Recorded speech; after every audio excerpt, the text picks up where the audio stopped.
السلام عليكم ورحمة الله وبركاته. لو كنت زوج اضرب مراتك، احرق دمها كده من كل وقت للتاني، احرمها من المصروف وعاملها أسوأ معاملة، وخونها كمان لو عاوز.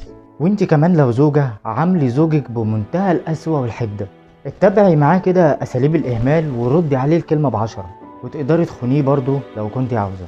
انت وهي بقى لو كنتوا أب أو أم، عاوزكم تعاملوا أولادكم معاملة الحيوانات، طفحوهم الدم واحرقوا دمهم واهملوا في دراستهم ومستقبلهم، خليهم يعيشوا حياتهم كده بدون توجيه وإرشاد أو نصايح. ولو كنتم اخوات ما تنسوش تاكلوا حقوق بعض بعد وفاة الأم والأب، وتعاملوا مع بعض أسوأ معاملة، حاجة كده بطعم الأذى النفسي والبدني والمعنوي. كل اللي أنا قلته ده بيحصل للأسف، بيحصل. والغريبة بقى إن إحنا لسه بنسأل نفسنا المجتمع راح في داهية ليه ومن إيه. ويؤسفني أقولك البعد عن الدين والقيم والأخلاق والمبادئ والصح والغلط والحرام والحلال خلانا نوصل في حياتنا لمفترق الطرق، وبقينا زي الأشباح اللي بتاكل بعض.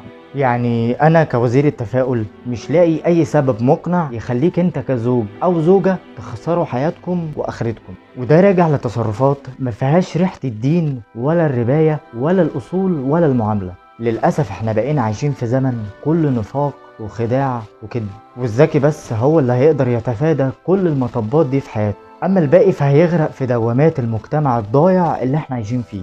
والحقيقة لازم يكون التغيير من عندنا احنا، فابدأ بنفسك أولا، ثم كل ما من حولك ثانيا، وإن لم تستطع فغير كل ما من حولك بقلبك، وهو أضعف الإيمان. دمتم في رعاية الله وأمنه. سلام.